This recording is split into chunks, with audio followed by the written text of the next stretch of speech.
লাল ধোঁয়া ঘিরে আসে অন্ধকারের পথ, পুষ্পা উঠে দাঁড়া বাংলার জন্য সব ফুটে, তখন নিঃশ্বাস থেমে যায়, চোখে আন্তরের ছোঁয়া, তখন তোমার গল্পের জ্বরের মতো পুষ্পা এর ছায়া। আজকে পুষ্পা মুভি থ্রিটি এক্সপ্লোর করবো। मैं इधर किसी के फट्टे में टांग अड़ाने को नहीं आया, राज करने के लिए आया मैं, झुकेगा नहीं।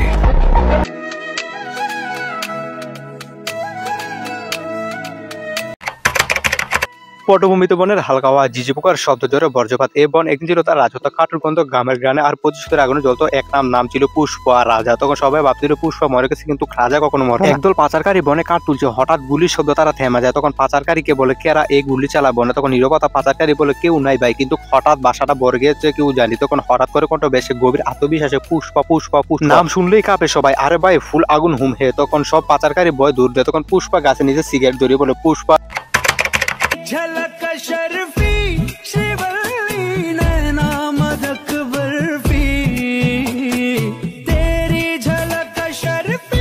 এটা হচ্ছে পুষ্পা মুভির গান। গানটা কেমন হয়েছে অবশ্যই কমেন্টে জানাবেন। এদিকে শহরে এক নতুন রাজনীতি শুরু হয়েছে। তখন এমএলএ তখন চন্দন রেডি এক বনের ব্যবসা নিজে হাত নিয়ে যায়। তখন তো সে জানা না এখনো এক রাজা আছে জেগে আছে, যার নাম হচ্ছে পুষ্পা। তখন পুষ্পা ফিরে আসে তার পুরানো প্রেমিকা গ্রামে। তখন শিবালি বলে, চোখে জল, তুমি ফিরে আসবে ভাবিনি। তখন পুষ্পা মুচকি এসে বলে, আমরা যাই চাইনিজ স্ত্রী শুধু একটু থেমেছিলাম, রাজা থামে না মরে না। তখন শিবালি বলে নরম গলায়, এবার রাজা হইবা না, কিন্তু আবার যুদ্ধ করবা। তখন পুষ্পা বলে, গভীর সুরে, দুটাই করবো, আগে রাজা তারপর যুদ্ধ। শহরের ভেতরে রাজনীতি গরম, এমএলএ চন্দন রেডি এবং এটাই লক্ষ্য ঠিক করেছে। তখন পুষ্পা রাজ বলে, নামটা জেট কখনো আর পৃথিবীতে আজ শোনা যায় না। তখন চন্দন রেডি গর্জে উঠে, তখন এই বনে একটা রাজা চলবো আমি, পুষ্পা আমার পায়ের নিচে আসবে, না হলে আমি মাটির নিচে যাবো।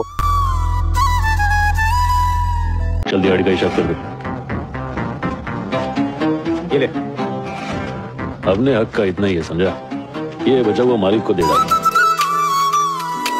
রাত গভীরে চাঁদের আলোর পুষ্পা তার পুরানো দলে ফিরে এসেছে। তখন তার ডান হাতে ক্যাশ বই, তখন আর নতুন এক ছেলেকে সে টিমে নিয়েছে। তখন ছেলেটির নাম হচ্ছে রনি। তখন পুষ্পা বলে, এই বনের বিশ্বাস সবচেয়ে দামি জিনিস রনি, এক রঙে ভাঙে তার জীবন, আমি ভেঙে মনে রাখবো। এই মুহূর্তে রনি বলে, জি দাদা, আমি কসম খাই পুষ্পা তাদের জন্য বুক পেতে দেবো। তখন ন্যারেটর তখন কিন্তু বিশ্বাসের এই গল্পটা চিরকাল বা বেশি দিন রনি হাতে গোপনে চন্দন রেডি লুকানোর খবর দিল। তখন চন্দনের বাহিনী বন ঘিরে ফেললো। আজকের এই মুভি স্ক্রিনটা অনেক ইন্টারেস্টিং হবে, অনেক মজা হবে। আপনারা নাটেনের সম্পূর্ণ ভিডিওটি দেখুন। আপনাদের সাথে আমি আছি সিনেরাজা, মানে মিস্টার হাসান রাজা। আপনারা দেখতে পাচ্ছেন সিনেরাজা ইউটিউব চ্যানেল। তখন চন্দন বেডি লুক এই দেখ, বা পুষ্পা ওর টিম গুলি কর। তখন বর্জ্যপাত গুলি শব্দ, আগুন জ্বলে ওঠে। তখন পুষ্পা বলে, এই বন আগেও জ্বলছে, আবারও জ্বলবে। তখন তাই পুষ্পা বাঁচবে না, পুষ্পা থামবে না। তখন কেশব বলে, দাদা পেছন দিকে ওরা ঘিরে ফেলেছে। তখন পুষ্পা বলে, আমি পিছনে ফিরবো না, কারণ পুষ্পার নাম শুনলে সবাই। তারা এই মুহূর্তে রক্ত বিছে মাটিতে পড়ে যাচ্ছে পুষ্পা, কিন্তু তার চোখে আগুন এখনো জ্বলছে। তখন পুষ্পা মৃত্যু সুরে বলে, তখন আমার শরীর ভাঙতে পারবে, কিন্তু আমার নাম মুজবি না কেউ, আমার নাম হচ্ছে পুষ্পা রাজ। পুষ্পা শুটিং এর ফাঁকে ভারতের একটি লুক দেখতে পাচ্ছেন, চন্দন কাঠ দেখাতে যাচ্ছে। তখন তিন দেখে কেটে যাচ্ছে, বন জ্বলছে, মানুষ মরছে, কিন্তু এখনো থামে না, এখনো বেঁচে আছে। তখন পুষ্পা রাজ বলে, আহত শরীর নিয়ে সে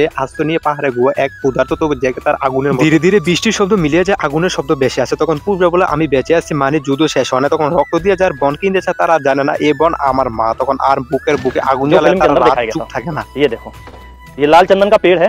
पेड़ जो है लाल चंदन का कुछ इसी तरह का देखने में लगता है, लेकिन ये रियल नहीं है, ये पूरा आर्टिफिशियल है। ये उन्होंने खुद से तैयार किया है। देखो यहाँ से देखो, ये पूरा पोला है। इधर अंदर से देखो, ये देखो कुछ भी नहीं है इसके अंदर।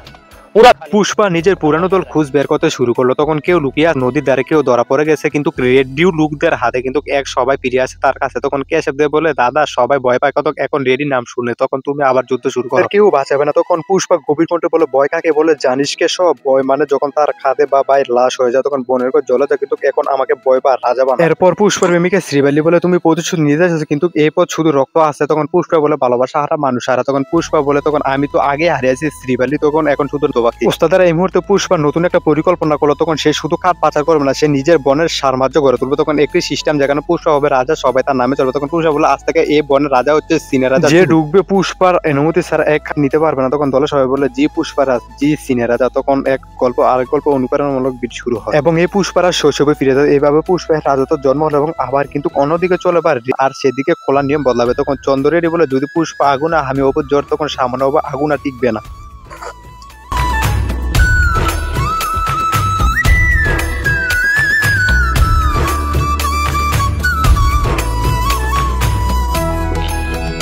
পুষ্পা আবার মজা হয়েছে, কিন্তু রাজা তোর রাত আছে নামে প্রতিশোধের রাত এবার আর রক্তাক্ত হতে চলেছে দীর্ঘ। বন এখন পুষ্পার নিয়ন্ত্রণে, সিনে রাজা যখন এই নামে পুরো এলাকা কাঁপছে, কাঠ রক্ত আর বয়স সবকিছু হচ্ছে পুষ্পার এর নিয়মে, কিন্তু রাজত্ব ছায়ার আবার জন্ম নিচ্ছে এক নতুন অন্ধকার। তখন শহরে বিভিন্ন চন্দন রেড্ডির অফিস, চন্দন রেড্ডি রেখে টেবিল ভেঙে ফেলে, পুষ্পা ওকে শেষ না করলে আমার রেডি না। তখন আমার হাতে এমন মানুষ আছে যে রক্তের প্রতিটা ফোঁটা মানুষের শুকাতে পারে। তখন সহকারী স্যার বলে লোকটার নাম কি? তখন চন্দন রেড্ডি বলে ওর নাম হচ্ছে পুষ্পা। এরপরে আস্তে ধীরে শেষ হয় পুষ্পা 3। আপনারা যদি পুষ্পা ফুটছেন অবশ্যই কমেন্টে জানাবেন, আপনারা কমেন্টে লিখে বলবেন পুষ্পা ফুট। এতক্ষণ আমাদের যাত্রা থাকার জন্য আপনাদেরকে অসংখ্য ধন্যবাদ। এরকম ভিডিও পেতে আমাদের চ্যানেলটি সাবস্ক্রাইব করুন এবং ভিডিওতে একটি লাইক দেন। আবার নতুন কোনো ভিডিও দেখা হচ্ছে খুব শীঘ্রই। আপনারা সুস্থ থাকুন, ভালো থাকুন, আল্লাহ হাফেজ।